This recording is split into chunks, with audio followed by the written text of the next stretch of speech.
예, 안녕하세요. 저는 사회복지 정책론을 강의하게 된 류연규라고 합니다.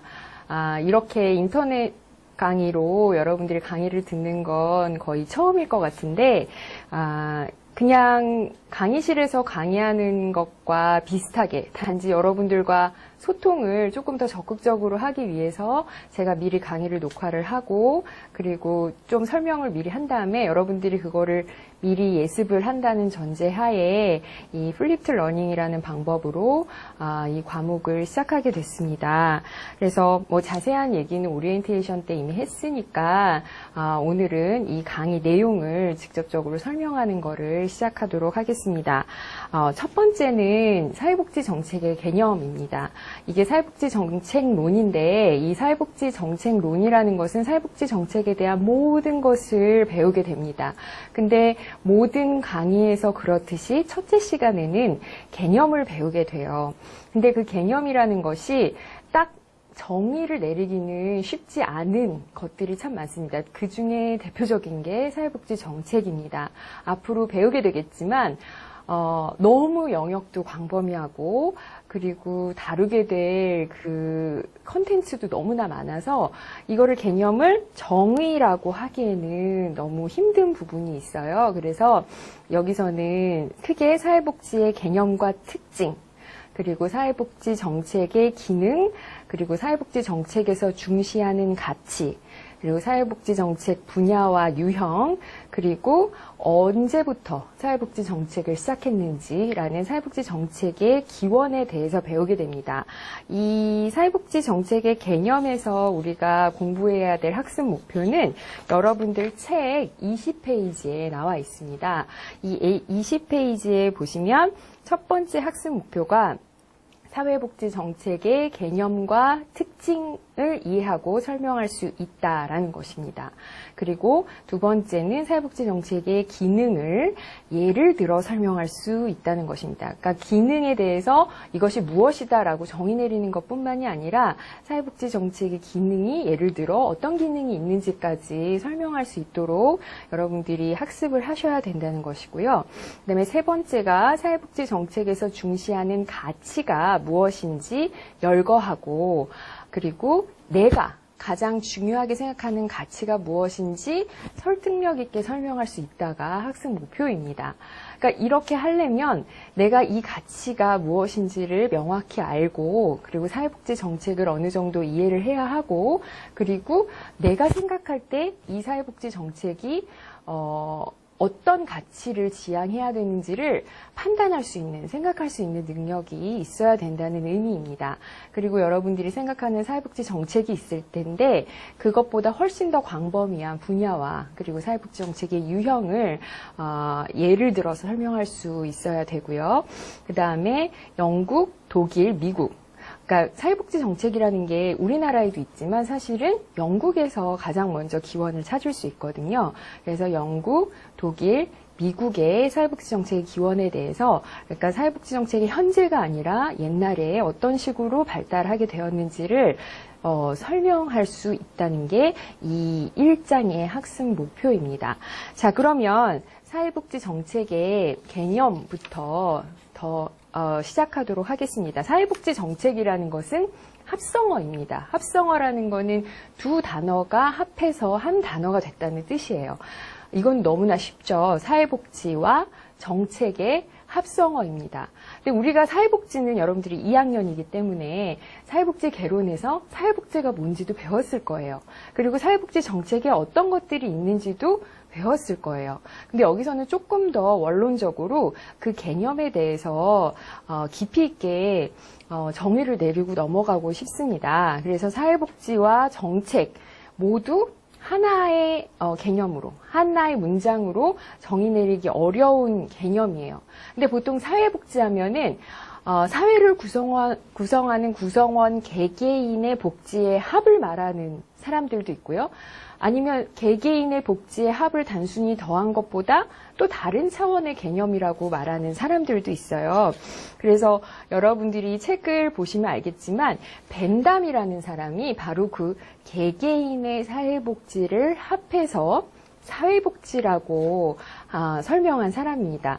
벤담이라는 사람은 여러분들이 이미 고등학교 때 최대 다수와 최대 행복 뭐 이런 식으로 기억을 하고 있을 거예요. 그러니까 최대한 많은 사람들이 행복해야지 그게 행복한 사회다라고 아마 생각한 적이 있을 거예요. 여기서 우리가 행복이라고 표현하지만 그것을 다른 말로 하면 복지라고도 할 수 있을 겁니다. 그리고 복지라는 말이 경제학으로 가면요, 효용이라는 표현으로도 쓸 수 있어요. 그래서 그 복지, 효용, 보통 복지는 측정이 불가능하다고 생각하는 사람들이 많은 반면에 효용이라는 말은 경제학에서 사용하다 보니까 측정이 가능하다고 생각하는 사람들이 있어요. 그래서 그 효용이 측정이 가능하다면 내 효용은 100 중에 한 80점 정도다. 그리고 너의 효용은 100 중에 한 75점 정도다. 만약에 두 사람만으로 그렇게 구성이 되어 있는 사회면은 그 사회의 효용은 뭐 155다. 뭐 이런 식으로 합할 수 있다는 거예요. 그런데 그렇게 개개인의 복지가 합해져서 사회복지라고 할 수 있다는 거는 이제 벤담 같은 그 공리주의자들이 표현을 한 건데, 그래서 사회복지란 사회적 효용이자 뭐 최대다수의 최대 행복이다. 뭐 이렇게 표현을 하는 거죠. 근데 사회복지를 벤담만 말하진 않았을 거 아니에요. 우리 여러분들이 아마 대표적으로 배운 사회복지 정책에 대한 학자가 또는 사회복지에 대한 학자가 윌렌스키와 르보라는 사람이 있을 거예요. 그래서 자녀적 사회복지와 제도적 사회복지를 이미 배웠을 건데 다시 한번 복습을 해보면요. 자녀적 사회복지, 자녀적 개념이라는 거는 원래 복지는 시장이 뭔지 알죠? 여러분들 물건을 사고 파는 시장, 그런 시장에서 또는 가족 내에서 충족시키는 게 복지예요. 시장과 가족에서 충분히 복지를 충족시킬 수 있는데 거기서 충족되지 못한 개인의 욕구를 충족시키기 위해서 국가가 보충적으로 제공하는 거다. 이 얘기는 뭐냐면 국가는 최대한 늦게 시장과 가족이 어느 정도 기능을 다 한 다음에 그 기능을 다 부합하지 못하는 사람들에 한해서, 아니면 그 기능의 혜택을 잘 받지 못한 사람들에 한해서 제공을 하는 게 사회복지다라고 하는 거예요. 이거를 자녀적 개념이라고 하고, 아니면 여기서 말하는 것처럼 국가에서 보충적으로 제공하는 재화와 서비스라 해서 보충적 개념이라고도 한다는 거예요. 그러면 제도적 개념은 뭐냐?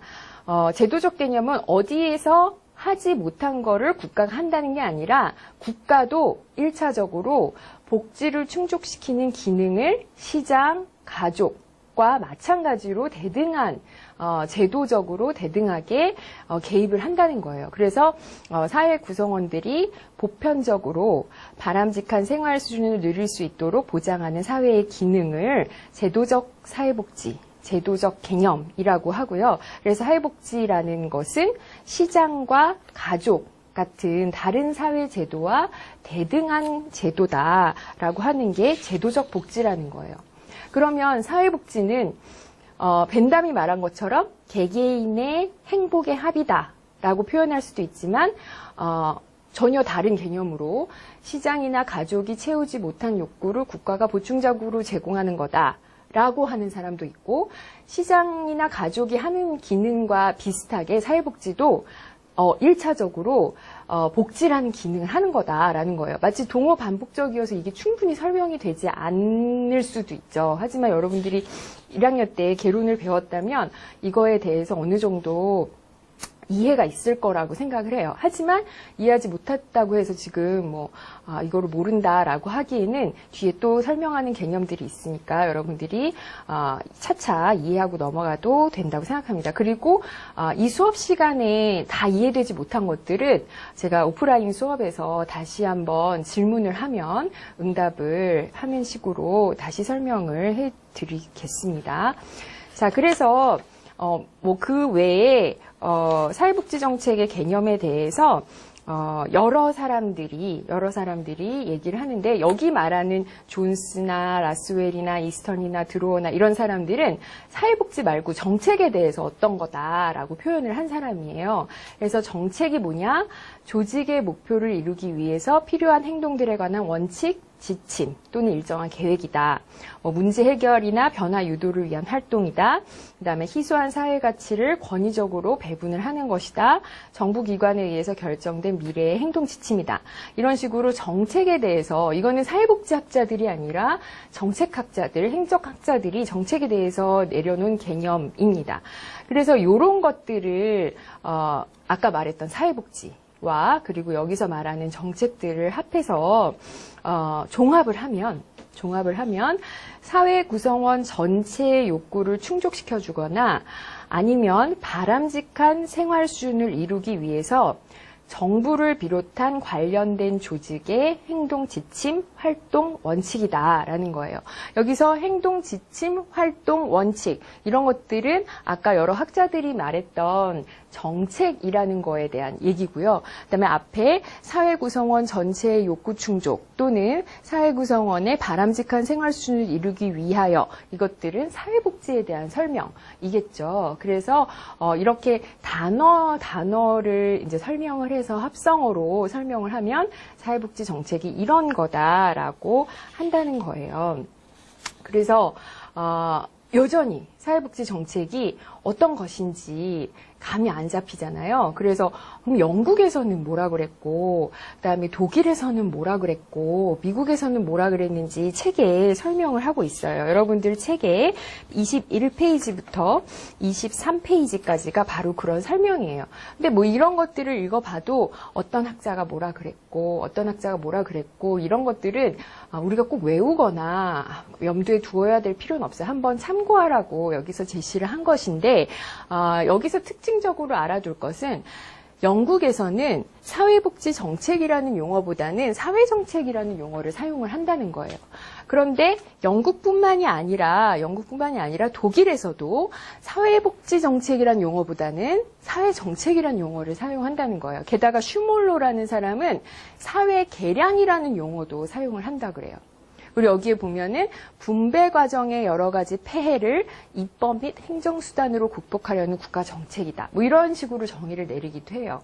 그래서 뭔가 사회복지 정책이 뭐라고 한마디로 정의 내리긴 힘들지만 정부가 하는 활동이고, 그리고 자원을 분배하는 것과 관련된 활동이고, 그리고 분배 과정에서 이미 이루어진 폐해를 바로잡기 위한 활동이다라는 정도의 인상을 가지고 있으면은 충분할 것 같아요. 자, 미국에서는 근데 또 어떻게 생각하냐면 사회복지라는 의미를, 소셜 웰페어라는 의미를 사회복지 정책이 아니라 사회복지 정책의 한 유형인 공공부조랑 유사한 개념으로 쓰인다는 거예요. 공공부조라는 것은 나중에 배우겠지만 아까 말했던 사회복지의 자녀적 개념과 밀접한 관련이 있습니다. 그러니까 사회에서 잘 생활하지 못하는, 우리가 흔히 저소득층 또는 빈곤층이라고 불리는 사람에게 제공하는 사회복지 정책 또는 재화 서비스, 이런 것들을 공공부조라고 하는데, 미국에서는 이런 협소한 의미로 쓰인다는 거예요. 그래서 사회복지 정책이라는 것이 뭔가 한마디로 정의 내리기 힘들다. 그리고 사회복지와 정책의 합성어이다. 그리고 국가마다 다 다른 의미로 쓰인다. 학자들마다 또 다르게 사용한다. 이 정도로 이 사회복지 정책의 개념에서는 생각하고 넘어가면 되겠습니다. 하지만 이 내용들이 앞으로 여러분들이 배울 모든 내용에서 다 반복될 것이기 때문에 지금 여러분들이 이 책을 읽고 이해해 두면 나중에 나올 앞으로 한 학기 동안 배울 사회복지 정책에 대해서는 더 잘 이해할 수 있다고 생각하시면 됩니다.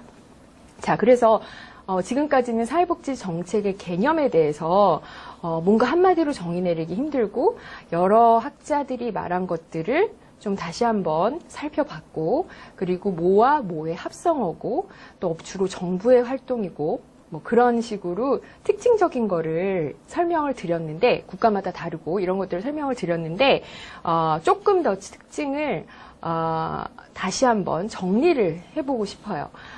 뭐라고 정리를 해보고 싶냐면 국가의 또는 국민의 죄송해요. 국민의 삶의 질을 향상시키고, 그 다음에 계층 간 생활 수준의 차이를 해소하고, 사회 문제를 해결하는 것들, 이런 것들을 위해서 정부가 다양한 재화와 서비스를 제공하거나 아니면 제공하진 않더라도 다른 조직에서 제공하는 거를 관리하는 역할까지 하는 게 저는 여러분들보다 사회복지 정책을 더 오래 공부했잖아요. 제가 내리는 정의는 이래요. 그러니까 사회복지 정책이라는 것은 국민의 삶의 질을 향상시키고, 그다음에 계층 간의 생활 수준의 차이를 해소하고, 그다음에 사회 문제, 뭐 실업 문제도 있을 거고, 뭐 저출산 문제도 있을 거고, 빈곤 문제도 있을 거고, 또 주택 문제도 있을 거고, 여러 가지 다양한 사회 문제가 있잖아요. 이런 것들을 해결하기 위해서 주로 다른 데서도, 물론 사회복지관에서도 하고, 민간 비정부 조직, 예를 들면 우리가 NGO라고 부르는 그런 데서도 하고, 또 기업에서도 사회복지 기능을 하기도 해요. 근데 주로 정부가 다양한 재화와 서비스를 제공하고 관리하는 거다라는 것이 사회복지 정책이라고 종합할 수 있어요. 그래서 여러 다양한 학자들의 의견을 종합하면 이렇게 한마디로 정의 내릴 수 있다라고 할 수 있습니다. 자, 여기까지가 사회복지 정책의 개념에 대한 얘기였고요. 개념을 한마디로 정의 내리기 힘들 때 우리가 그것을 아는 두 번째 방법은 특징을 파악하는 것입니다. 그래서 사회복지 정책의 특징을 한번 살펴보려고 해요. 여러분들 이 책의 25페이지에 있는 그림을 제가 여기다 다시 표현을 해놨는데, 보통은 사회복지 정책이라는 게 다른 사회정책들과 구분되는 특징이 있어요. 뭐냐면 국민들 또는 시민들의 기본적이고 사회적인 욕구를 충족시키는 것과 관련이 있다는 거예요. 그래서 여러분들 책 23페이지에 두 번째 단락에 보면 사회복지 정책은 무엇보다도 인간의 기본적 사회적 욕구 충족과 관련이 있다라고 하고 있어요. 그리고 기본적 사회적 욕구라는 건 뭐냐? 이거는 기본적 욕구와 사회적 욕구를 다 포함하는 말인데, 사회에서 살아가면서 인간다운 삶을 유지하기 위해서 최소한으로 필요한 욕구이자, 또 이게 최소한으로 필요한 욕구라는 게 바로 기본적 욕구를 말하는 것이겠죠. 그리고 사회적 욕구라는 것은 이게 개인의 잘못에 의해서 아니면 개인의 어떤 사유로 인해서 발생하는 게 아니라 사회 구조적으로 발생하는 욕구다라는 거예요. 사회 구조적으로 발생하는 욕구라는 말도 어렵게 들릴 수 있겠지만, 예를 들면 실업이라는 것들은 내가 열심히 구직 활동을 하지 못해서 할 수도 있어. 내가 열심히 구직 활동을 하지 못하고 내가 직업 능력을 충분히 개발하지 못해서 실업을 당할 수도 있지만, 그거 가지고 실업률이 이렇게 높아지거나 그러진 않아요. 전체 구조적으로 일자리가 공급에 비해서 수요가 많이 부족한 거예요. 그거는 어떤 개인의 잘못이라고 하기보다는 이 산업 전체 구조적으로 발생할 수밖에 없는 그런 문제거든요. 그런 것들을 사회 구조적이라고 표현을 해요. 실업도 그렇고 빈곤도 그렇고 어떤 개인의 책임으로 돌리기에는 사회적인 문제, 그 다음에 구조적인 문제, 자본주의 경제 체제의 문제, 아니면 산업구조 변화의 문제, 이런 식으로 원인을 찾을 수가 있다는 거거든요. 이것도 나중에 다시 설명할 거예요. 근데 이 기본적이고 사회적인 욕구를 해결하는 방식이 사실은 안전에 대한 욕구, 예를 들면 치안이라든지 국방 같은 것들도 사실은 기본적이고 사회적인 욕구거든요. 개인이 어떻게 할 수 없는, 개인의 힘으로는 해결할 수 없는 욕구예요. 그런데 이런 것들과는 조금 다르게 사회복지 정책이 갖는 특징이 있다는 거죠. 첫 번째로 사회복지 정책은 여러분들 책 23페이지에 보시면 인간의 기본적인 욕구를 개별적, 직접적, 비시장적으로 해결한다라는 표현이 있어요. 이건 뭐냐면 먼저 개별적으로 해결한다는 것은 사회복지 정책에는 어떤 특정한 수급자들이 존재해요. 그러니까 국방정책의 대상은 모든 국민이에요. 어떤 국민은 육군이 필요하고 어떤 국민은 해군이 필요하고 이런 게 아니에요. 모든 국민을 대상으로 육해 공군이 다 필요하고 뭔가 국방의 정책이 필요하고 어떤 무기가 필요하고 이런 거예요. 그런데 사회복지라는 것은 나는 살아가는데 이 정도 수입밖에 없지만 어느 정도 기본적인 욕구를 충족하기 위해서 예를 들어 보통 사람들이 살아가는데 월 100만 원은 있어야 되지만 내 수입은 50만 원밖에 안 돼. 이런 사람들이 있는가 하면 어떤 사람은 20만 원밖에 안 되는 사람도 있고 어떤 사람은 겨우 100만 원을 채우는 사람도 있어요. 그래서 그 욕구들을 똑같이 100만 원씩 준다고 해결되는 건 아니에요. 그랬을 때 어떤 사람들에게는 50만 원을 주고 어떤 사람들한테는 20만 원을 주고 이런 식으로 개별적으로 해결한다는 거예요. 그리고 어떤 사람들은 소득은 이 정도면 있는데 난 너무나 많이 아파. 많이 아파서 병원을 자주 이용해야 되는데 의료비에 다 쓰고 나면 난 생활비가 없어. 라고 하면 그 사람에게는 특별히 의료 서비스가 필요한 거거든요. 그래서 사람들마다 다 욕구가 있는데 그게 기본적이고 사회적인 욕구임에도 불구하고 개별적으로 그 사람들한테 맞는 욕구 해결의 방법이 있다는 거죠. 그게 개별적으로 욕구를 충족한다는 것입니다. 네, 두 번째는 직접적으로 한다는 거예요. 경제정책 같은 경우는 여기서 말하는 것처럼 뭔가 규제를 한다고, 시장 전체에 대한 규제를 한다거나 아니면은 최저임금 제도 같은 경우도 물론 요즘에는 영역별 최저임금이 필요하다. 어떤 분야에서는 이 최저임금이 이 정도로 정해져야 되고, 어떤 분야에서는 이 정도로 정해져야 되고, 그 영역별 노동시장마다 최저임금이 달라져야 된다라고 말하는 사람들도 있지만 최저임금 제도는 전반적으로 적용이 되는 거거든요. 그런데 이렇게 전반적으로 적용이 된다는 거는 그 영향을 개별 노동자나 아니면 개별 시민들이 간접적으로 얻게 된다는 얘기예요. 근데 직접적으로 욕구를 해결한다는 거는 아까 제가 잠깐 예를 들었던 것처럼 아픈 사람한테는 의료 서비스를 해주고 일자리가 없는 사람한테는 일자리를 제공해주고 그리고 출산을 해야 되는 사람들한테는 얼마 전에 서울시에서 출산을 위한 산후조리 도우미를 보내준다든지 이런 광고를 들었는데 그런 식으로 직접적으로 그 사람한테 필요한 욕구를 해결해 준다는 것입니다. 세 번째로 요구 해결의 방법에는 여기서 비시장적으로 해결한다는 의미가 있습니다. 우리가 보통 배가 고파서 먹을 거를 사야 될 때 국가한테 가서 손 내밀지 않아요. 보통 우리가 시장에 가서 내가 뭐를 지불하고 라면을 산다든지 쌀을 산다든지 이런 식으로 시장에서 해결을 합니다. 거의 모든 시민들이 1차적으로는 시장에 가서 나의 욕구를 해결을 해요. 근데 사회복지 정책이라는 거는 시장에서 내가 돈을 주고 물건을 사는 이런 쌍방의 이전이 아니라 뭔가 결핍이 된, 기본적인 욕구가 결핍이 된 사람에게 정부가 직접적으로 욕구를 일방적으로 해결해 준다는 것입니다.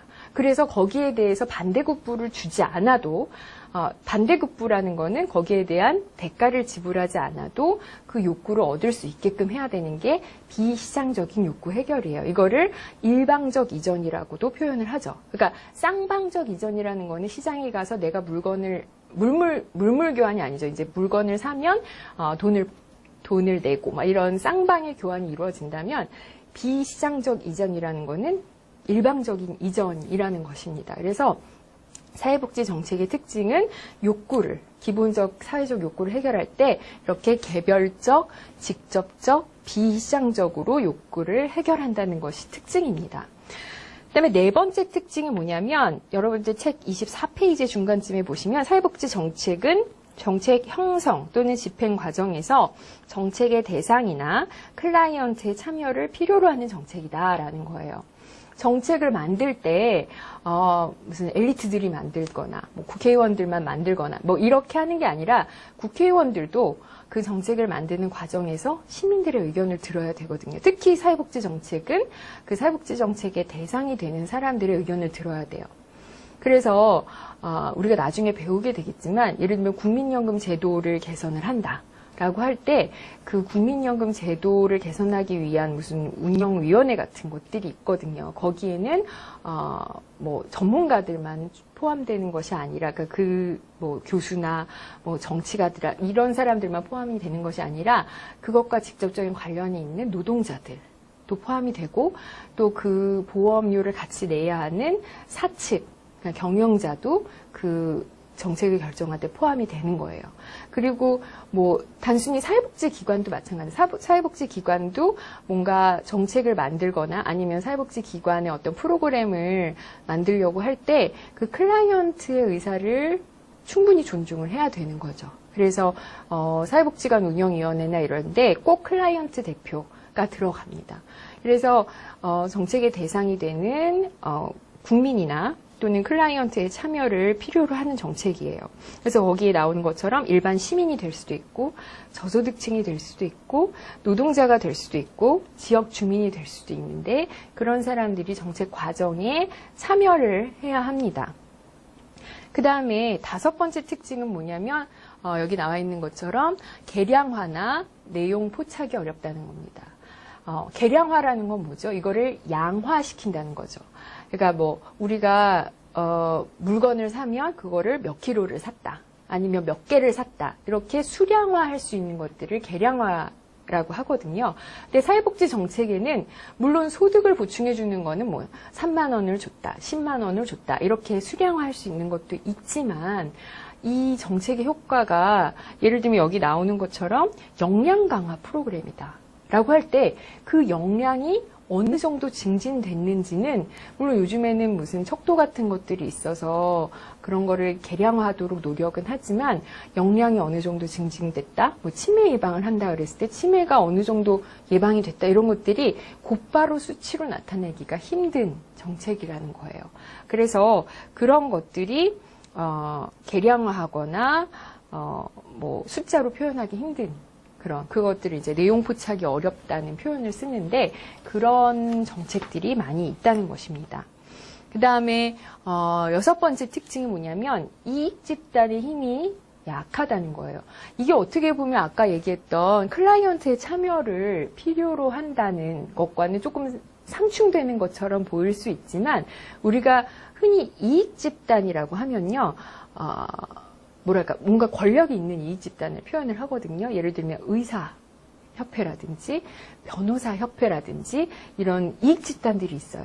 물론 장애인들도 장애인 단체가 있고 노인들도 노인 단체가 있는데 요즘에는 그래도 많이 이제 클라이언트가 참여를 하도록 입법화도 돼 있고 제도화도 돼 있어서 힘이 발휘될 수 있지만 다른 직업 집단에 비해서는 이익 집단의 힘이 약한 거예요.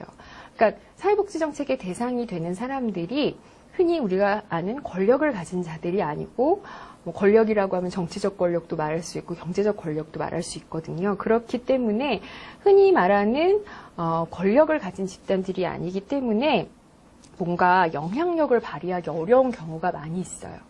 그러면 그럴 때 어떻게 해야 되느냐? 바로 사회복지사 같은 사람들이 인파워를 해줘야 되는 거예요. 예, 클라이언트가 잘 참여할 수 있도록 이익 집단의 힘이 약할 수밖에 없는 정책 특징이 있기 때문에 클라이언트가 잘 참여할 수 있도록 인파워를 해줘야 되는 그런 특징도 있습니다. 그리고 마지막으로 사회복지 정책의 특징은 매우 가치 개입적이라는 거예요. 가치 개입적이라는 말도 되게 어렵게 들릴 수 있는데요. 사람마다 가치관이 다릅니다. 나는 효가 되게 중요하게, 효가 되게 중요하게 생각되는 사람들도 있고요. 아니야, 나는 효도도 중요하지만 노인들이 이제 젊은 사람들을 위해 주고 이런 것들이 더 중요하다고 생각해. 이런 사람들도 있어요. 그리고 어떤 사람들은 시장 경제가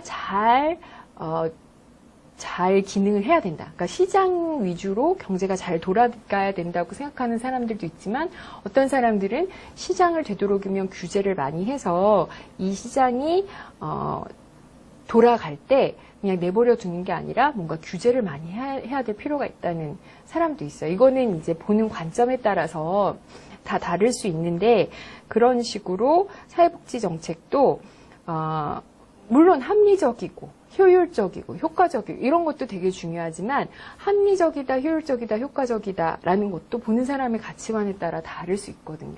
그래서 시장 기능이 잘 유지되어야 한다는 사람들은 되도록이면 복지를 좀 안 했으면 좋겠다라고 생각하는 사람들이 있을 수도 있어요. 그리고 되도록이면 규제를 많이 해야 된다라고 생각하는 사람들 중에 오히려 복지 정책도 그런 식으로 뭔가 세금을 많이 내게 해야 되고 그리고 그 세금으로 복지를 많이 해야 되고 이렇게 생각하는 사람들도 있거든요. 그래서 상당히 보는 사람들의 시각에 따라서 이 정책을 다루는 사람들의 관점에 따라서 달라질 수 있다라고 이해를 하시면 되겠습니다. 자, 그러면 여기까지가 사회복지 정책의 개념에 대한 얘기였어요. 그래서 사회복지 정책의 정의라든지 사회복지 정책의 특징에 대해서 배웠는데 이쯤에서 다시 한번 요거를 책을 보면서 강의를 혹시 놓친 부분이 있다면 다시 듣고 다음으로 넘어가도록 하겠습니다. 예, 이제 사회복지 정책의 개념과 특징에 대해서 설명을 했고요. 기능과 그리고 가치에 대해서 설명을 하겠습니다. 사회복지 정책은 어떤 특정한 기능을 합니다. 어떤 기능을 하는지 먼저 그림을 통해서 제가 이제 제시를 해봤는데요. 첫 번째로 하는 기능이 사회통합 기능이고요. 두 번째 소득 재분배 기능, 그다음에 사회 문제 해결, 경제 안정, 인적 자본 투자까지 크게 5가지로 정리를 해보았습니다. 자, 여러분들이 보시는 교과서 26페이지에 바로 이 각각에 대한 설명들이 나와 있습니다. 먼저 사회통합에 대해서 보도록 하겠습니다. 자본주의라고 하는 것은 경제체제를 가리키는 말이죠. 지금 우리나라를 비롯한 거의 모든 국가들이 자본주의 경제체제를 따르고 있습니다. 사회주의 경제체제를 따르는 국가도 몇몇 있지만 거의 자본주의 경제체제를 따르고 있죠.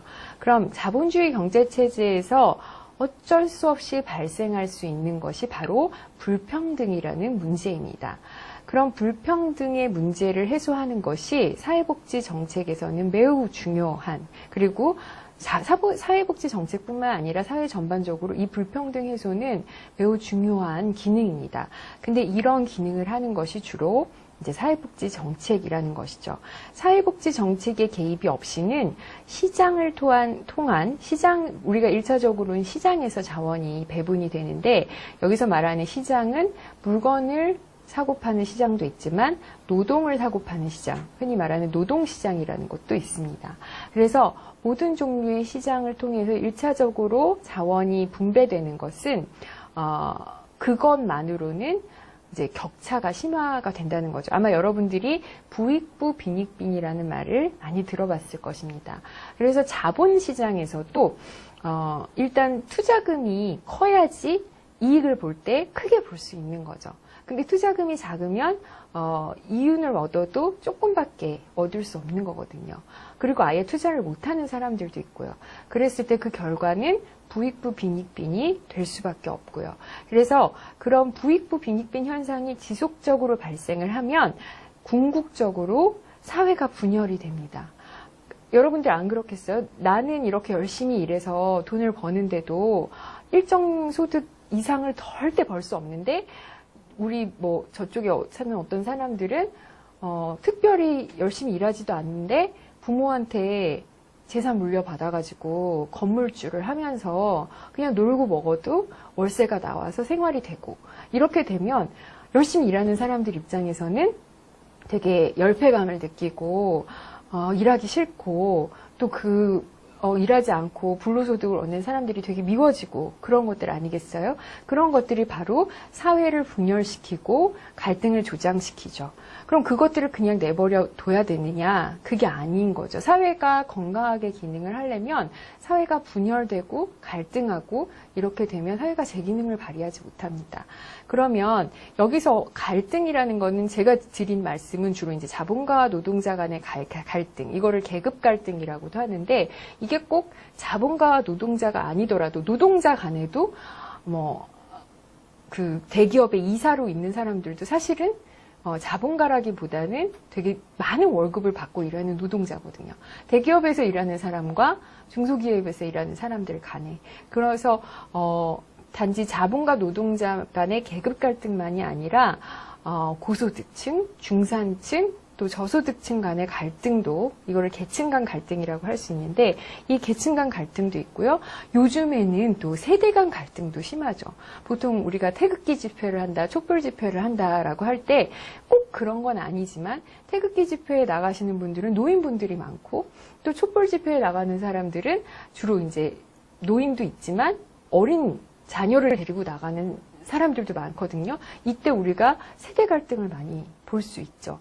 그뿐만이 아니라 요즘에 이제 젠더 갈등, 성별 갈등도 여러분들 다 이미 알고 있을 거고, 또 제주도의 난민 문제, 라든지 아니면 지금도 뭐 결혼 이민자라든지 외국인 노동자들이라든지 우리 사회만 해도 인종 간의 갈등도 흔히 발견될 수 있는 갈등이 될 수 있습니다. 게다가 요즘엔 어떤지 모르겠는데 항상 선거 때만 되면 지역 갈등, 영남이다, 호남이다 이런 갈등이 늘 있어요. 근데 이런 갈등이 계속 있는 게 과연 좋은 사회냐?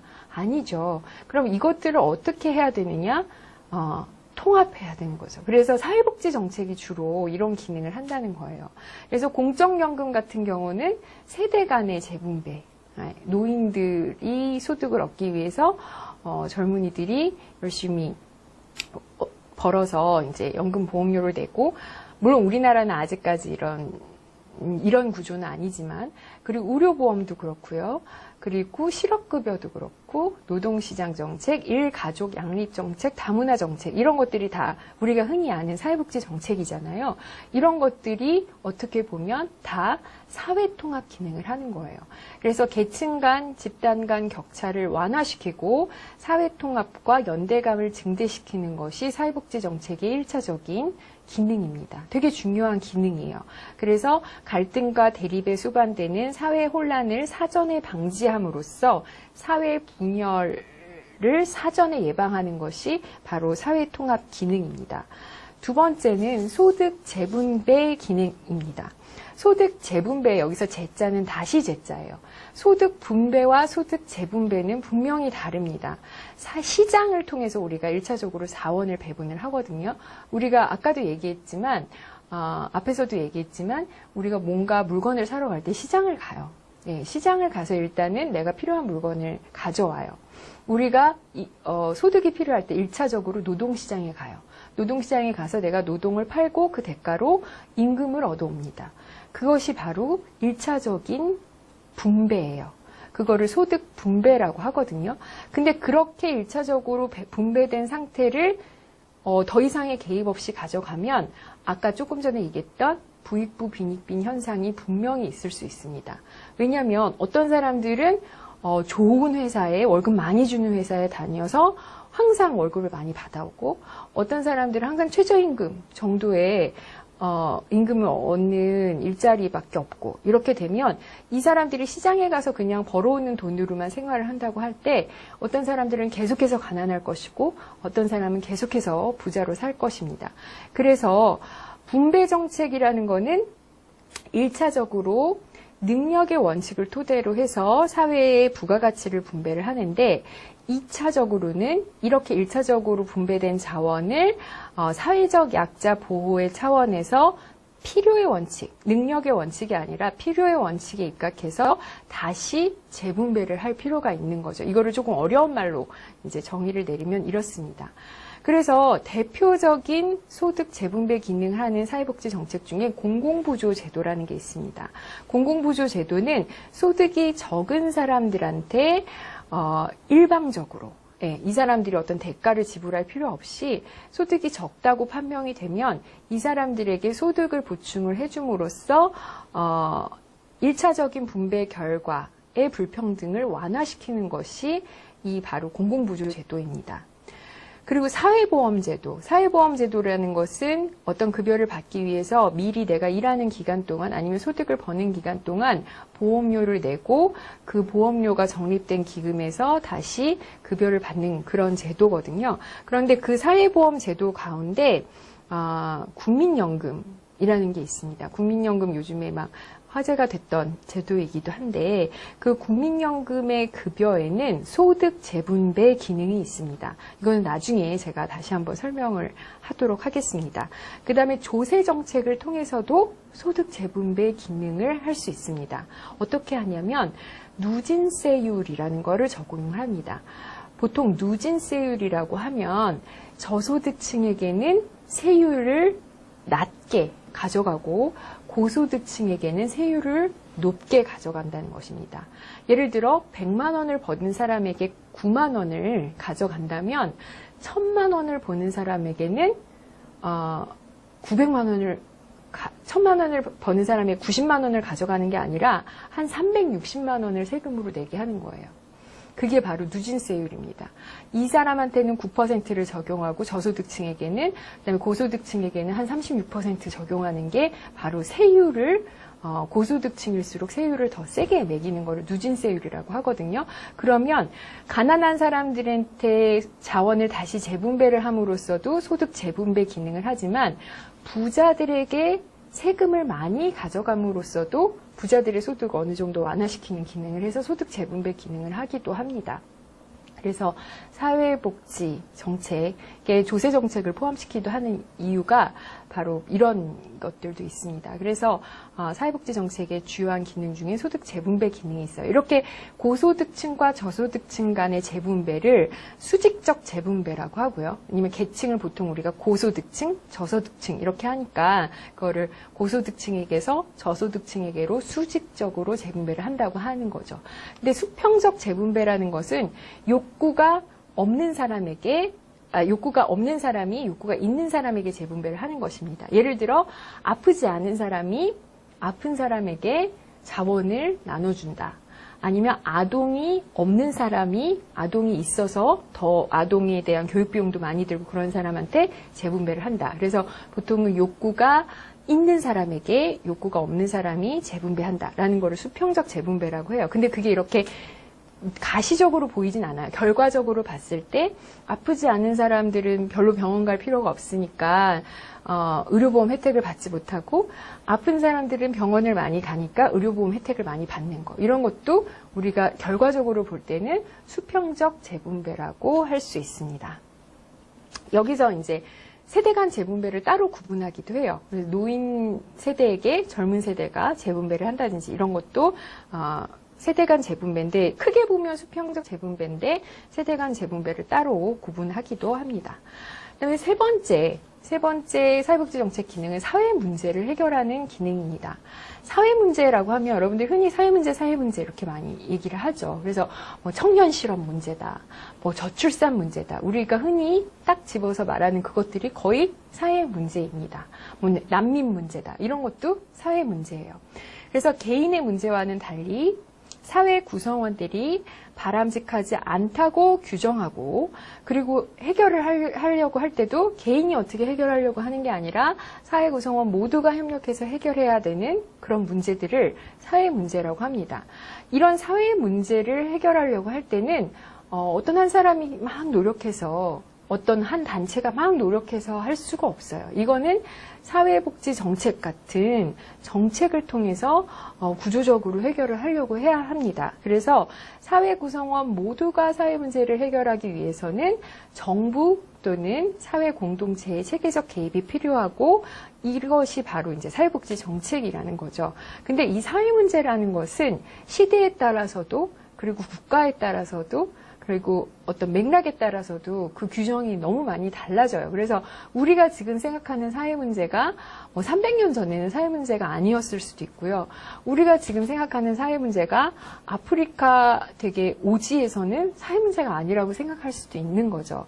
근데 보통 우리가 여기 예를 든 것처럼 산업혁명이 막 발생하던 시, 공장이 막 생기던 시기에 산업화로 인한 문제들과 지금 우리가 많이 쓰는 말 중에 4차 산업혁명이라는 말이 있거든요. 이 4차 산업혁명으로 인한 사회 문제랑은 또 많이 다른 거예요. 그래서 요것들은 또 구체적으로 오프라인 수업 시간에 혹시 질문을 하게 되면 제가 다시 설명을 하도록 하겠습니다. 그리고 예전에는 애를 너무 많이 낳아서 문제가 됐는데 요즘은 너무 애를 많이 낳지 않아서 문제가 돼요. 그러면 저출산이 사회 문제가 돼버렸죠. 그러면서 상대적으로 노인 인구가 많아지고 노인 수명이 늘어나기 때문에 노인 인구는 점점 더 노인 부양에 대한 부담은 더 커지죠. 그것도 최근 들어서 생기기 시작한 사회 문제입니다. 그리고 예전에 막 산업화가 발전하고 그럴 때는 일자리가 없어서 문제가 되진 않았고, 어떤 사람들이 이제 회사에 취직을 하면 어느 정도는 은퇴할 때까지 일자리가 보장이 되던 시기였어요. 그런데 요즘에는 일단 일자리 구하기도 쉽지 않고, 구해도 임시직이거나 계약직이거나 이럴 확률이 높아서 이거를 평생 동안 고용된다는 보장이 없어요. 이런 것들을 불안정 노동이라고 하는데 이런 것도 최근 와서 생긴 사회 문제라고 할 수 있습니다. 그리고 우리가 보통 저개발 국가에서는 기아라든지 질병 이런 것들이 되게 큰 사회 문제가 되는데 사실 우리는 지금 기아에 대해서는 그렇게 걱정하지 않는 수준이에요. 그런데 오히려 약물 중독이라든지 정신건강 문제, 자살 문제 이런 것들은 사실 저개발 국가에서는 문제가 되지 않을 수도 있거든요. 그러니까 이렇게 사회 문제라는 것도 어느 사회냐, 어느 국가냐, 어느 시대냐에 따라서 규정이 달라진다고 보시면 되겠습니다. 그래서 이런 사회 문제를 해결하는 것도 사회복지 정책인데 사회복지 정책이 제 기능을 하기 위해서는 이 사회 문제의 원인에 대한 정확한 진단과 그리고 적절한 정책 개입이 수반되어야 하는 것이죠. 그리고 사회복지 정책의 네 번째 기능이 뭐냐면 경제 안정이라는 것입니다. 이것은 우리가 흔히 연초가 되면요. 시민들한테 막 물어봤어요. 요즘에는 그런 거를 잘 안 물어보는데 옛날에는 분배가 중요합니까? 성장이 중요합니까? 이런 거 물어봐요. 그러면 시민들이 자기는 경제 성장이 더 중요하다고 생각하는 사람들도 있고 어떤 사람들은 이제는 우리가 어느 정도 성장할 만큼 했으니까 분배가 돼야 되지 않겠습니까? 사회복지가 중요하지 않습니까? 이렇게 대답하는 그런 인터뷰를 저는 옛날에 많이 봤거든요. 요즘에는 그런 인터뷰를 잘 안 하는 것 같은데 사회복지 정책이 근데 경제 성장이나 경제 안정과 밀접한 관련이 없을 것 같아요. 사회복지와 경제는 좀 따로 노는 것 같거든요. 근데 여기서 말하는 사회복지 정책의 네 번째 기능이 바로 경제 안정이라는 거예요. 그래서 의아할 수도 있는데 이거를 제가 한번 설명을 해드릴게요. 자본주의 경제라는 거는 호황과 불황을 반복적으로 경험을 합니다. 막 호황일 때가 있는가 하면 여러분들이 태어났을 때가 언제인지 모르겠지만 예전에 97년에 우리나라가 경제 위기를 겪었고 2008년에도 경제 위기를 겪었고 지금 생각해보면 한 10년 주기로 계속 경제 위기를 겪고 있어요. 그때는 불황이라고 하는데 그걸 또 지나가면 또 경제가 막 살아날 때도 있고 막 이렇거든요. 이거를 주기적으로 경험을 해요. 자본주의 경제 체제에서는. 그래서 호황기 때는 어떤 특징이 있냐면 경제가 되게 좋은 거예요. 생산도 증가하고 소비도 증가하고 그다음에 투자도 증대되고 고용도 확대되고 이렇게 막 여러 가지 경제 지표들이 좋아요. 그러면 이제 생산성도 증가하고 생산성이 증가한다는 거는 그만큼 임금이 증가한다는 거고 임금이 증가한다는 거는 소득이 증가한다는 거니까 결과적으로 국민소득도 증가하고 막 이렇게 되는 거예요. 지금 문재인 정부가 소득주도 소득주도 성장 이런 경제 정책을 하고 있는데 그런 의미인 거예요. 소득이 늘어나면 이제 국민 경제가 되게 성장을 하고 소득이 늘어나기 위해서는 임금, 노동시장이 되게 좋아야 되고 임금이 좋아야 되고 그러기 위해서 이제 최저임금 제도도 마련을 하는 거고 일자리도 많이 만들어야 되고 이런 얘기거든요. 근데 불황이 되면 어떤 거냐면 이게 어느 정도 수준 이상으로 막 생산성이 늘어나고 그러면 이제 과잉 생산이 된다는 거예요. 과잉 생산이 돼서 그래서 과잉 생산이 된다는 건 뭐예요? 수요만큼 적절하게 공급이 이루어지면 좋은데 수요는 한정돼 있는데 공급이 많은 거예요. 그러면 재고가 늘어나죠. 재고가 늘어나면 이 재고를 처리하지 못하니까 기업도 상대적으로 위축이 돼서 투자가 감소해요.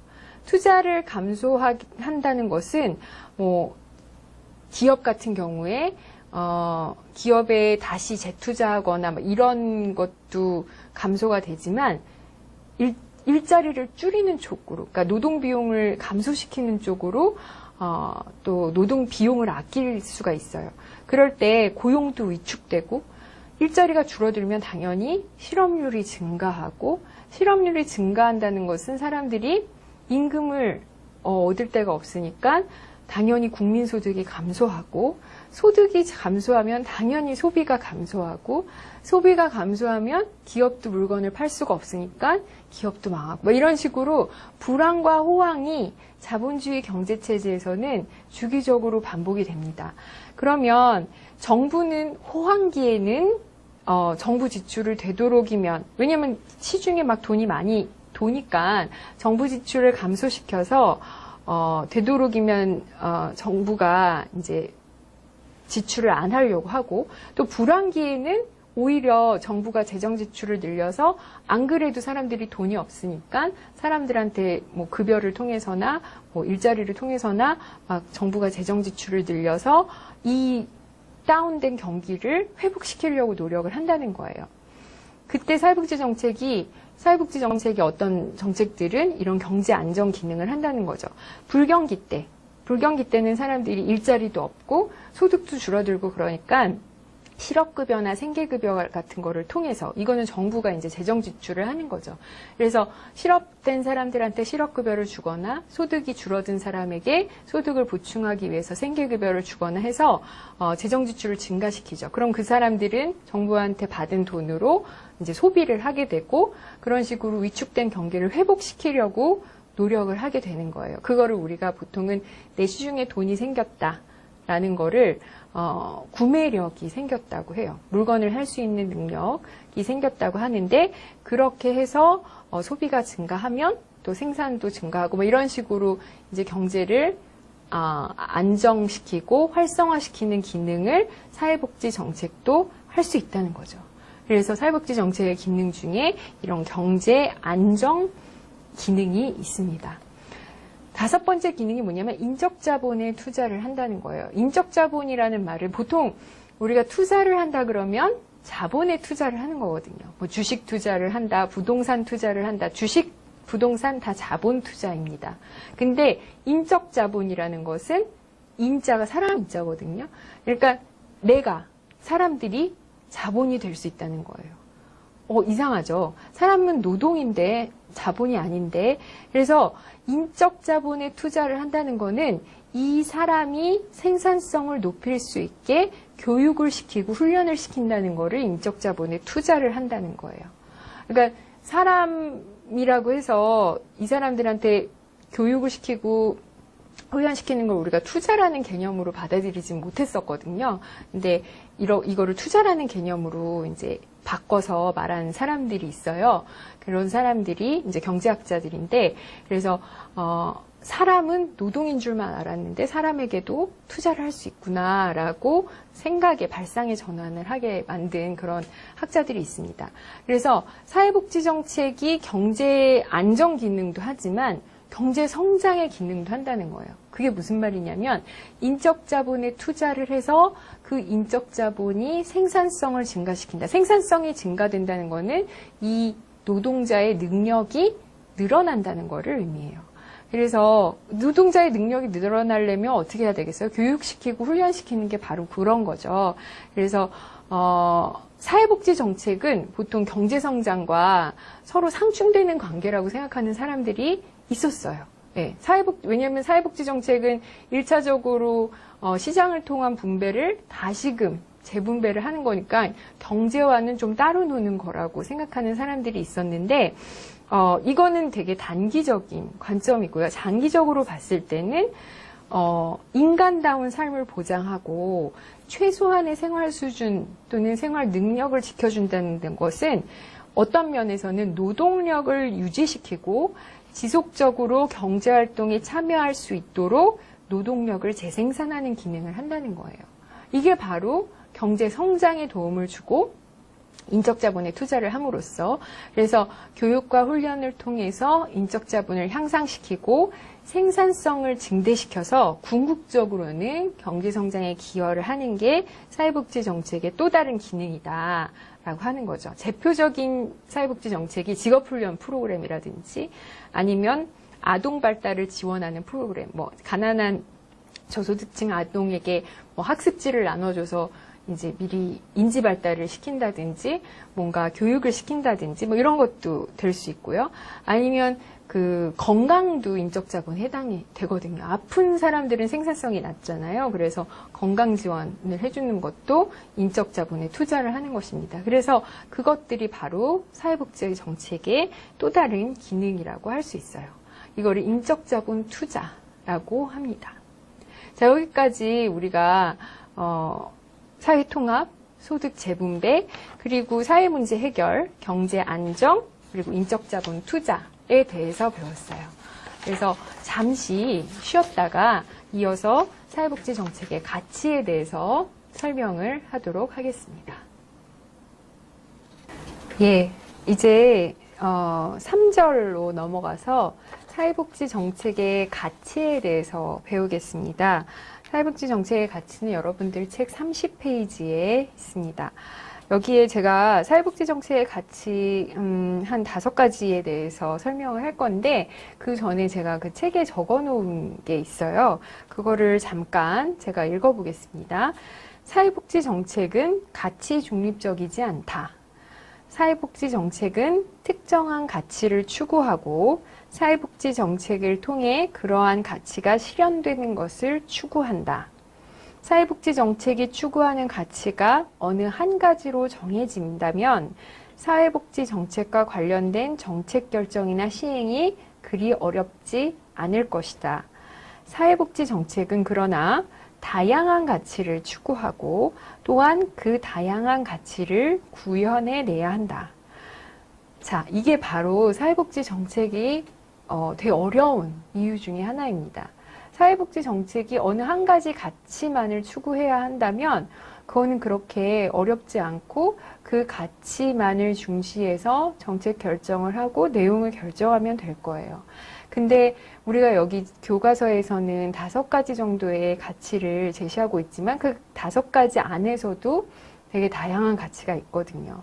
그러니까 그 다양한 가치를 다 고려하면서 사회복지 정책을 만든다는 것은 그렇게 쉬운 일이 아니에요.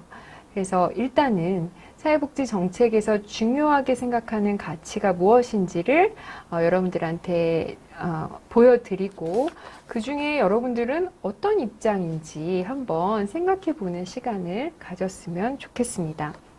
제가 여기에 사회복지 정책의 가치에서 설명하려고 하는 크게 5가지로 분류한 가치는 이렇습니다. 평등, 자유, 형평, 효율, 사회적 적절성.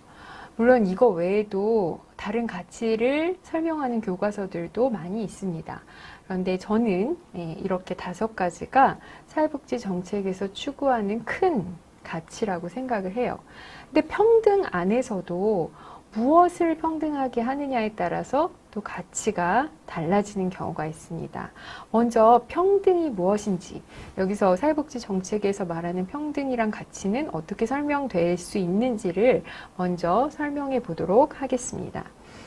아까 우리가 배웠던 사회복지 정책의 기능 중에 사회통합, 소득 재분배 이런 것들이 있었죠. 이런 것들은 1차적으로 평등의 가치를 구현하기 위한 기능입니다. 평등은 사회 정의라는 되게 중요한 어떤 개념의 기초적인 요소이면서도 무엇을 평등하게 하는지, 무엇의 평등인지에 따라서 정말 다양한 견해가 존재합니다. 이 평등에 대해서 아주 옛날에 아리스토텔레스라는 그리스 철학자가 니코마코스 윤리학이라는 책에서 크게 2가지 평등에 대해서 얘기를 한 바가 있습니다. 여러분들 책에도 제가 설명을 해놨는데 하나는 수량적 평등이고 하나는 비례적 평등입니다. 수량적 평등이라는 것은 모든 사람들에게 똑같은 대우를 해주는 평등주의적 견해에서 나온 개념이고요. 그 다음에 비례적 평등이라는 것은 모든 사람들에게 다 똑같이 대우하는 것이 아니라 유사한 능력을 가진 사람들에게 같은 분량을 분배하는 것. 어떻게 보면 능력이나 그 사람의 가치에 따라서 자원을 배분하는 것을 말합니다. 이거는 능력주의적 견해에서 나온 것이에요. 그래서 사회복지 정책에 되게 유명한 사회복지 정책론이라는 책을 저술해서 많은 우리나라 학자들도 참고한 길버트와 터렐이라는 사람은 이 아리스토텔레스가 말한 비례적 평등을 형평이라는 개념으로 따로 분류하기도 합니다. 그래서 저도 여기서는 비례적 평등은 형평이라는 다른 가치에서 설명을 하려고 하고요. 그렇다고 제가 수량적 평등에 대해서만 평등이라고 설명하려는 것은 아니에요. 그럼 평등은 어떤 것들이 있느냐? 이 책에서는 제가 이제 크게 기회의 평등과 결과의 평등으로 크게 두 가지로 나눴습니다. 그래서 기회의 평등이라고 하는 것은 어려운 말로 하면 책에는 어렵게 설명이 돼 있고 제가 이제 PPT에도 좀 그 어려운 말을 그대로 차용을 해서 썼는데 모든 사회제도에 대한 접근을 모든 사람에게 균등하게 보장을 한다는 거예요.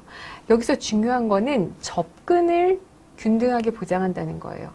결과를 균등하게 보장한다는 말이 아니에요. 그래서 교육, 취업, 공직, 정치 이런 것들에 대한 접근을 균등하게 보장을 한다는 거예요. 이거를 다른 말로 풀어서 설명하면 성별이 다르다고 해서 종교가 다르다고 해서 인종이 다르다고 해서 내가 서울에 살거나 서울이 아닌 지방에 살거나 그거에 따라서 차별 없이 동일하게 기회를 보장해야 된다는 의미를 말합니다. 기회의 평등이 보장받지 못하는 예를 들면 내가 가난하다고 해서 내가 가난한 집에서 태어났다고 해서 교육을 받을 수가 없다. 네, 이런 것들은 기회의 평등이 보장되지 못한 중요한 예죠. 내가 여성이라는 이유만으로 장애인이라는 이유만으로 취업에 접근이 안 된다. 네, 이것도 아니에요. 내가 여성이기 때문에 공직에 나갈 수 없다. 내가 어리다는 이유로 물론 이 어느 정도 연령은 제한이 있지만 내가 뭐 어리다는 이유로 뭐를 할 수 없다. 뭐 이런 것들을 의미해요. 그리고 내가 유색 인종이라고 해서 이거는 우리나라보다는 이제 미국 같은 경우에 예전에는 흑인에 대해서 많은 것들을 제한했었죠. 내가 유색 인종이라고 해서 투표를 하지 못한다. 이런 것들이 기회의 평등이 보장받지 못하는 대표적인 예입니다. 하지만 이것은 뒤에서 설명할 결과의 평등에 비해서는 평등을 다루는 그 범위가 분배의 대상 범위가 매우 좁아요. 협소해요. 그래서 평등의 개념을 기회의 평등에 한정해서 규정을 한다는 것은 법적 권리의 평등이 보장돼서 일단 경제적 기회가 확대가 되면 그 이후에 결과적인 불평등은 별로 고려하지 않아도 된다는 거예요. 그러니까 내가 취업을 충분히 모든 사람들한테 다 취업의 기회가 보장이 돼 있어서 일단 취업을 했다. 근데 그 취업을 해서 받는 임금이나 소득 이런 것들에 대해서는 이게 평등하지 않다고 뭐라고 말할 수 없다는 거예요. 내가 교육을 받을 기회가 다 보장이 돼서 특별히 지방에 있는 학생들이 교육받을 기회가 많이 없으니까 뭐 대학에 어느 정도 쿼터제를 통해서 입학을 시켰어요. 근데 이 사람들이 여기서 하는 모든 뭐 성적이라든지 아니면은 뭐 등록금이라든지 이런 것까지 평등하게 보장하지는 않는다는 거예요. 일단은 기회에 대한 평등을 보장을 한다는 거죠. 그래서 부와 권력을 가질 기회. 우리는 흔히 교육이나 취업이나 공직 아니면은 뭐 정치 이런 거를 통해서 그런 부와 권력을 얻을 기회를 보장을 받게 되죠. 근데 일단 그 기회가 모든 사회 성원에게 열려 있다면 그 결과적으로 따라오는 부나 권력의 불평등은 심각하더라도, 즉 결과의 평등이 이루어지지 않더라도 문제가 없다라고 보는 게 기회의 평등이 주어지면 평등이 어느 정도 이루어진 거라고 보는 가치를 가진 사람의 입장이에요. 자, 근데 이 기회의 평등을 조금 더 확장시켜서 본 사람들이 있어요. 어떤 사람들이냐면 드워킹이라는 사람이나 레머라는 사람이 있는데 이 사람들이 뭐라고 얘기했냐면 똑같은 기회가 주어졌지만 개인이 통제할 수 없거나 개인의 책임이 없는 구조적 환경적 요인 때문에 생긴 불이익에 대해서는 어느 정도 보상을 해줘야 된다는 거예요. 레머라는 사람은 뭐라고 얘기했냐면 경쟁하는 개인들의 출발선을 동등하게 해야 된다는 거예요. 예를 들어서 미국 사회에서는 흑인들에게 투표권이 주어진 게 거의 뭐 1960년대, 50년대, 제가 정확한 해는 모르겠지만 최근이었어요. 그럼 그 전까지 막 18세기부터 19세기부터 있었던 계속 쌓인 불평등에 대해서는 보상받지 못한 채로 일단 투표권만 열어주고 교육에 대한 기회만 보장해주면 이제까지 쌓였던 불평등에 대한 보상은 해주지 않은 거거든요. 그래서 이제까지 구조적으로 있었던 불평등은 어느 정도 보상을 해줘야 된다라고 하는 게 바로 조건의 평등입니다. 그래서 특권과 차별을 없애는 것에 한정하지 않고 사회적, 정책적으로 개입을 해서 불평등에 대해서 적극적으로 보상을 한다는 점에서 제가 좀 전에 슬라이드 여기서 설명한 기회의 평등보다는 조금 더 나아간 평등을 얘기하는 사람들이 있었어요. 그래서 이거를 아까 말했던 기회의 평등보다는 조금 더 진보적이면서도 다른 한편에서는 또 역시 결과의 평등과는 구별이 되는 거예요. 이런 대표적인 정책의 예가 적극적 조치라고 하는 것이 있습니다. 그러니까 우리나라 같은 경우는 이제 성별에 대한 불평등이 조선시대부터 계속해서 있어 왔어요. 그래서 여성은 되도록이면 뭐 교육을, 그러니까 이거는 아주 옛날로 거슬러 올라가지 않더라도 1950, 60년대 우리나라가 한창 산업화될 때 아들과 딸이 있으면 아들을 교육시키고 딸은 뭐 굳이 대학까지 가야 돼? 아니 고등학교까지 가야 돼? 이렇게 생각하던 시절이 꽤 길었어요.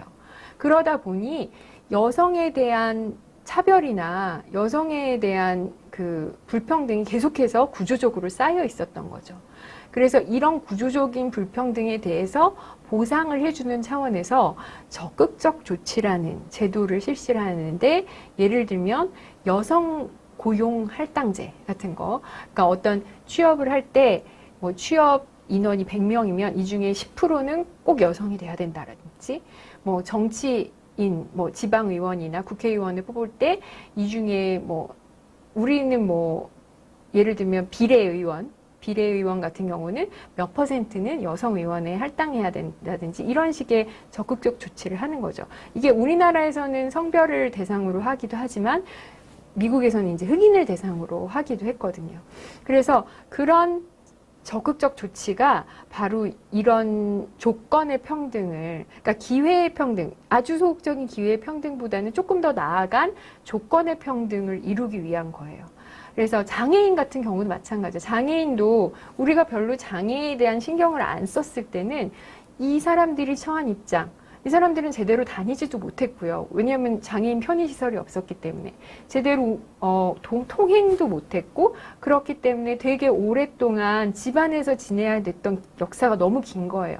그러니까 장애라는 이유로 구조적인 불평등이 계속 쌓여왔는데, 이거를 해소하기 위해서 어느 정도는 장애인에 대한 고용을 할당을 해서 장애인들이 취업을 해서 경제적인 자원을 얻을 수 있도록 기회를 보장해야 된다. 이것이 바로 장애인 고용 할당제거든요.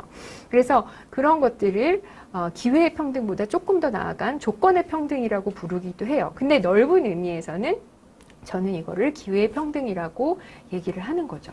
그래서 기회의 평등보다 더 적극적으로 나아간 거는 사실 결과의 평등인데, 그 중간 정도 단계에 조건의 평등이라는 것이 있는 것이에요.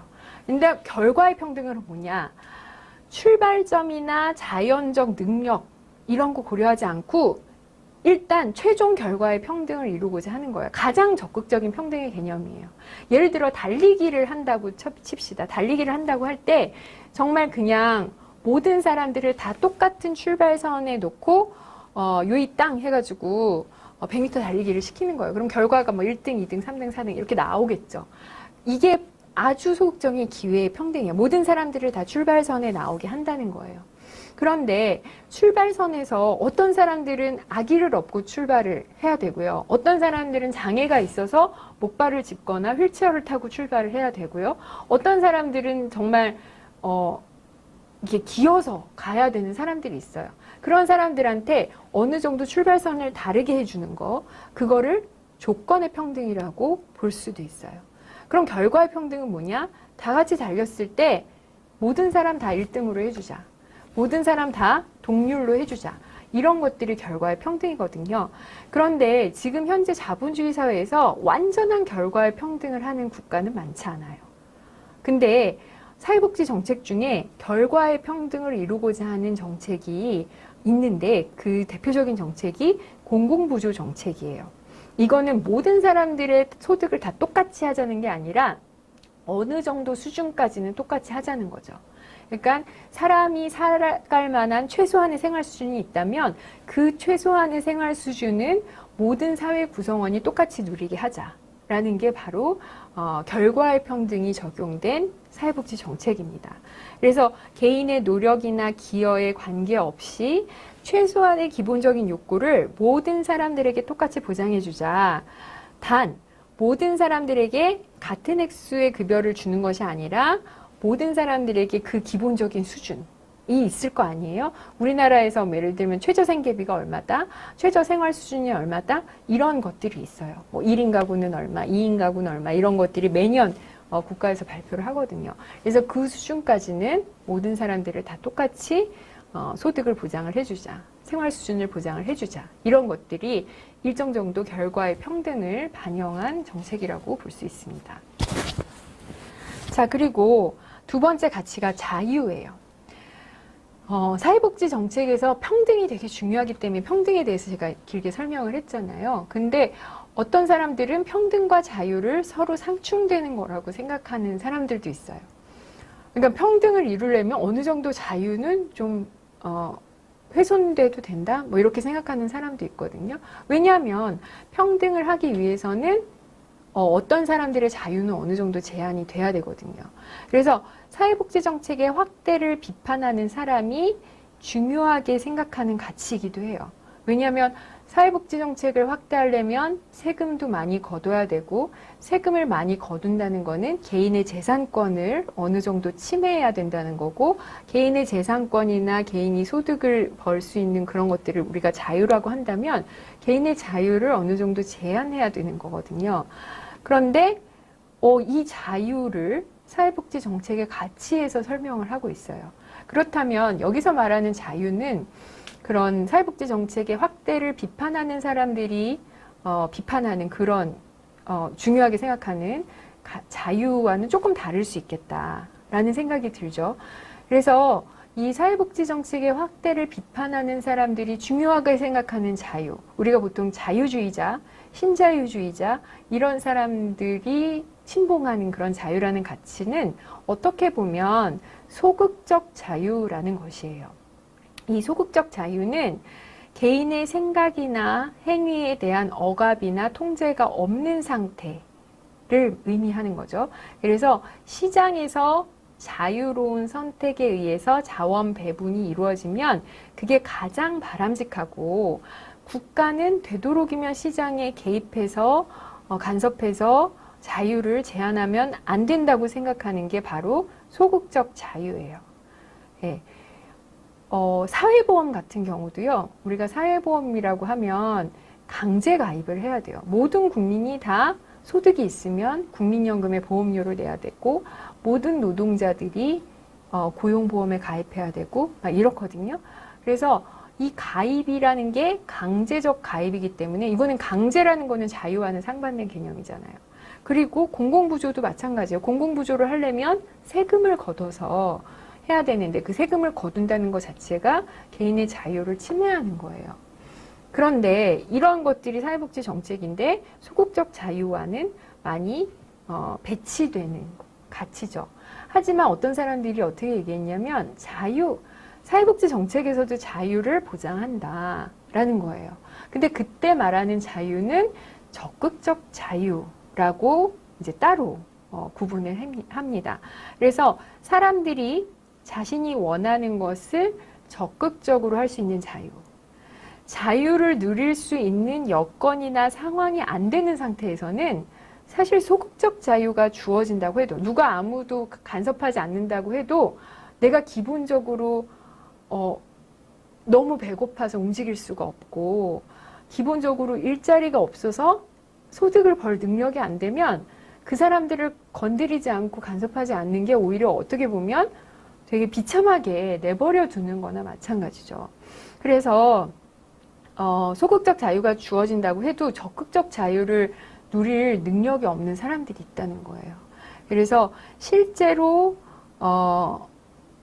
자유를 누리려면 소극적 자유뿐만이 아니라 적극적인 자유, 이거를 어떻게 보면 이제 자유보다는 능력이라는 개념으로 얘기를 하는 사람들이 있는데, 이 능력이라는 개념으로 얘기한 대표적인 학자가 센이라는 사람이 있어요.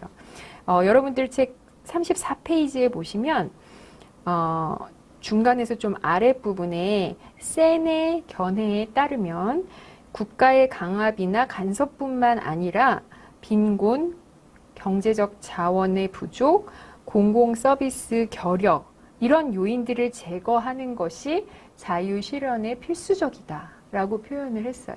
그러니까 가난한 사람들은 자유를 실현시킬 수 있게끔 먼저 조건을 마련해 줘야 된다는 거예요.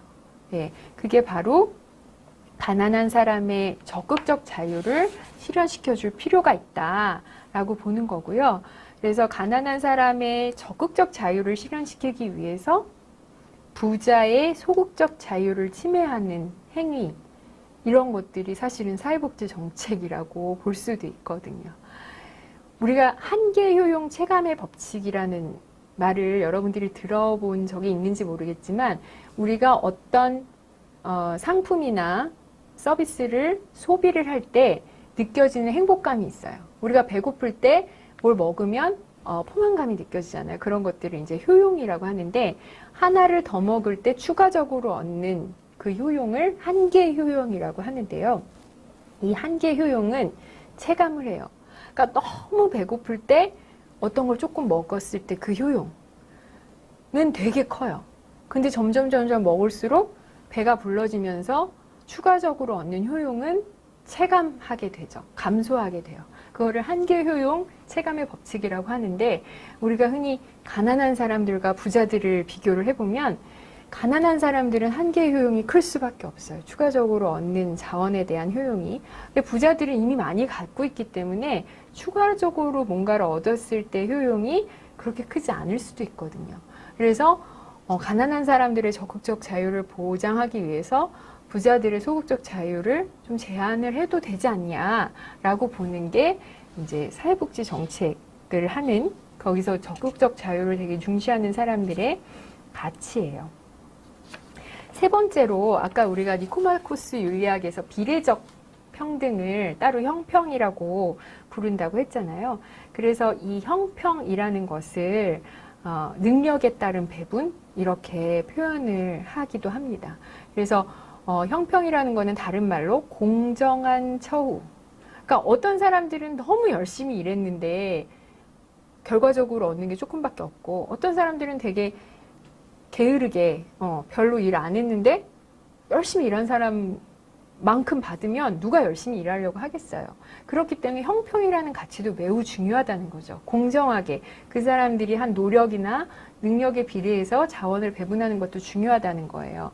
그래서 어느 정도 기여한 정도에 비례해서 받는 보상을 형평이라고 하는데, 사회복지 정책 중에는 이제 참정군인에 대한 보훈 정책이라든지, 그리고 사회보험급여 같은 경우는 아주 비례적인 건 아니지만 내가 낸 보험료에 근거해서 급여를 받는, 내가 기여한 것에 비례해서 급여를 받는 그런 게 있어요. 또 공공부조에서도요, 열등 수급의 원칙이라는 게 있습니다.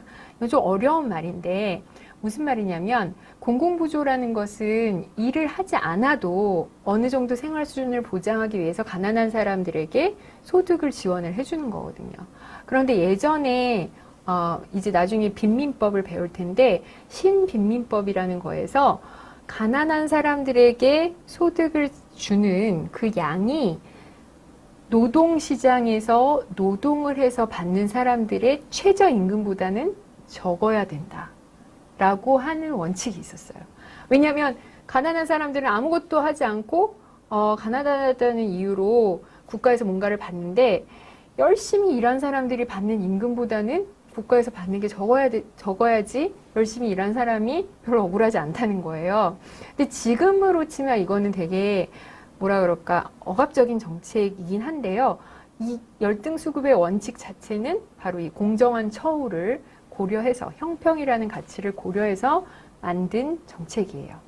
그래서 공공부조에서 이런 형평의 가치를 강조하는 이유는 바로 근로유인, work incentive라고 하는 인센티브가 있어야지 일을 한다는 거죠.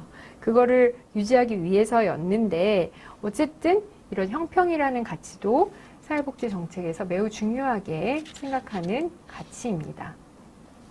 네 번째로 설명할 가치는 효율이에요. 효율이라는 말은 가장 쉽게 얘기하면 최소한의 자원을 투입해서 최대한의 효과를 얻는 것이에요.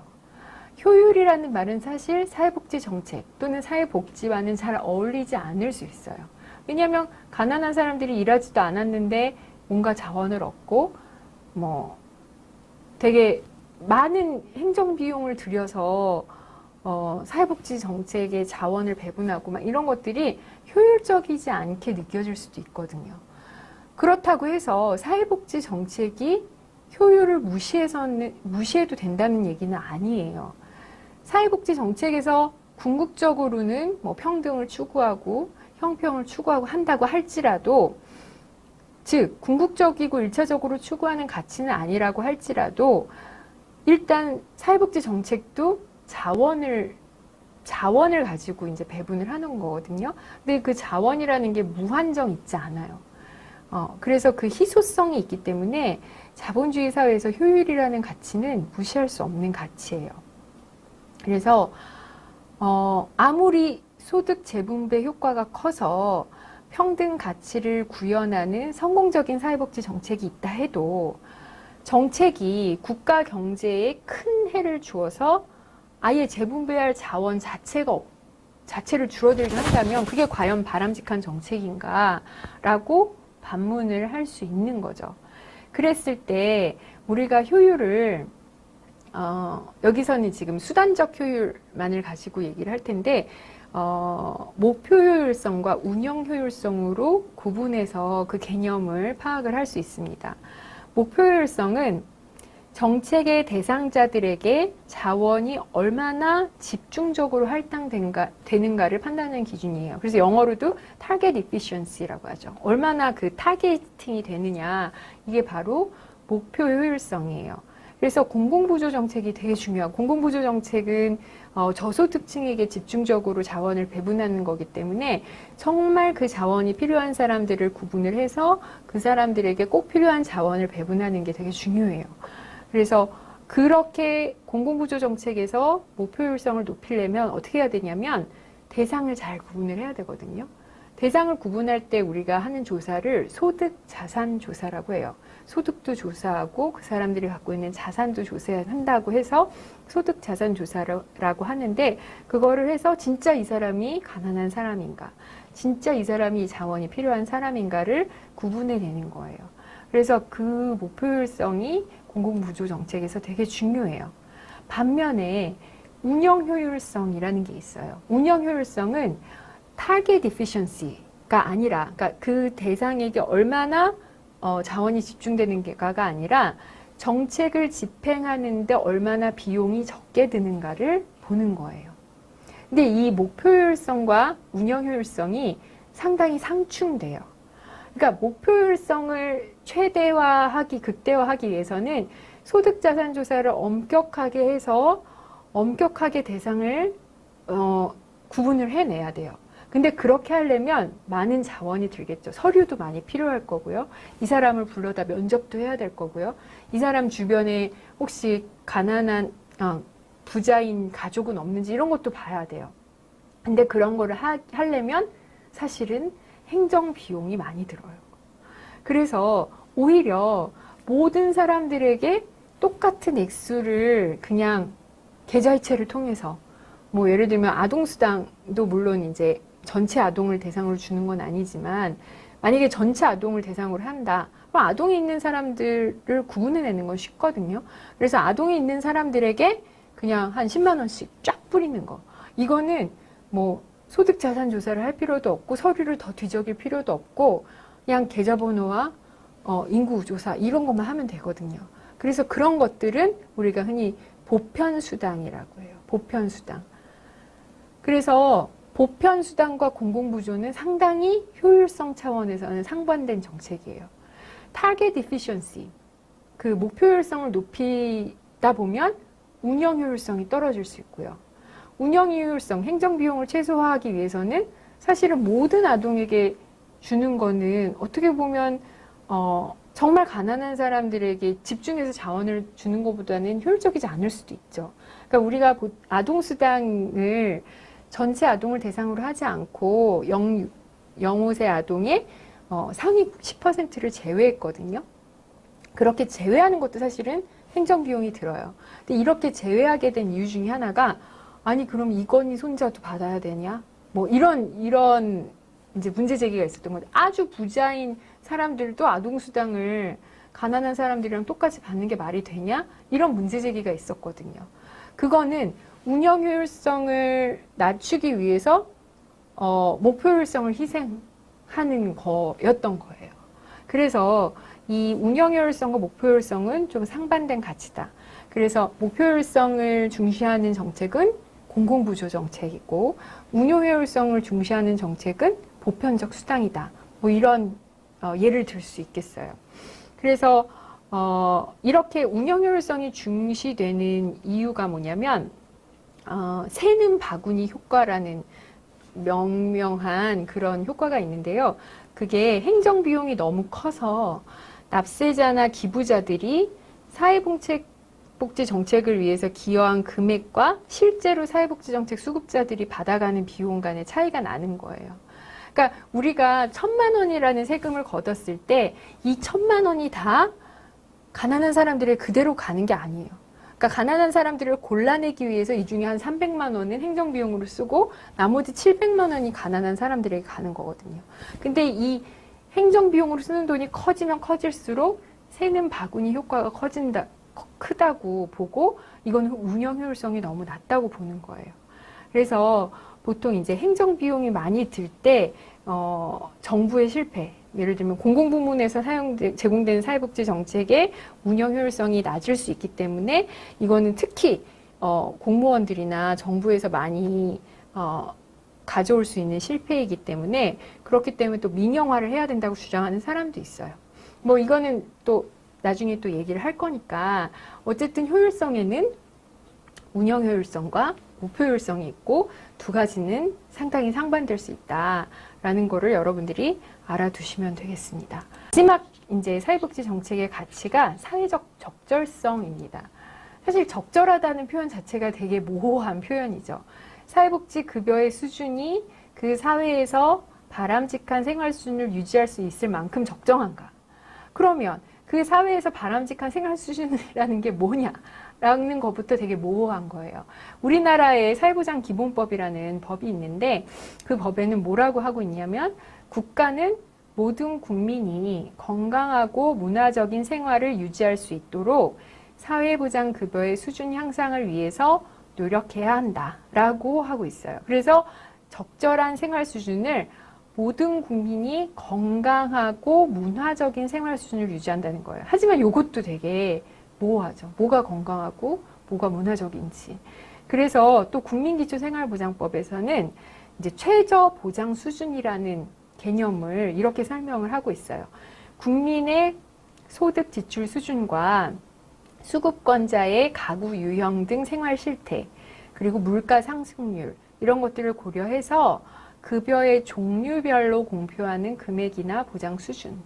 그래서 이게 어느 사회적으로 딱 일정한 이렇게 정해진 그 수준이 있는 건 아니에요. 그 사회마다 또 이거는 다른데, 하지만 사회적 적절성이라는 가치가 사회복지 정책에서 중요하다는 것은 어느 정도 적정한 급여 수준, 어느 정도 적정한 생활 수준을 유지해 주는 게 중요하다라는 것을 의미해요. 그래서 우리가 보통은 이제 최저 생활 수준이라고 우리는 지금 명명을 하고 있지만, 예전에는 이제 최저 생계비라고도 했고, 그리고 지금 이제 최저임금이라는 표현도 쓰고 있고요. 좀 다른 개념이긴 하지만, 그리고 예전에는 빈곤선이라는 개념도 썼어요. 어쨌든 이런 것들이 사회적으로 적절해야 된다라는 거예요. 그래서 사회적 적절성의 기준은 시대와 상황에 따라 다른데, 예를 들어서 4인 가구 최저 생계비가 2004년이면 얼마 전, 이제 14년 전이거든요. 14년 전에는 110만 원이었어요. 근데 2015년에는요, 물론 지금 현재는 아니지만 2015년에는 한 167만 원이에요. 예, 물론 이거는 이제 물가 상승률이나 이런 거를 반영한 거죠. 그리고 사회적 적절성의 기준은 사회를 바라보는 그 가치관에 따라 달라요. 지금 최저임금이 되게 논쟁이 되고 있죠. 이거는 이제 노동자 입장에서 바라보는 최저임금과 자영업자 입장에서 바라보는 최저임금이 달라요. 그러니까 이런 것도 뭔가 사회적인 가치관을 반영을 하고 있다는 거예요. 근데 사회적 적절성이 사회복지 정책에서 중요시하는 가치라는 것은 무엇을 의미하냐면 일정 정도 사회적으로 적절한 수준이라는 것이 있고, 그것이 사회복지 정책에서 지켜져야 된다라는 것을 의미합니다. 자, 그래서 여기까지 사회복지 정책에서 중요시하는 가치를 설명했습니다. 예.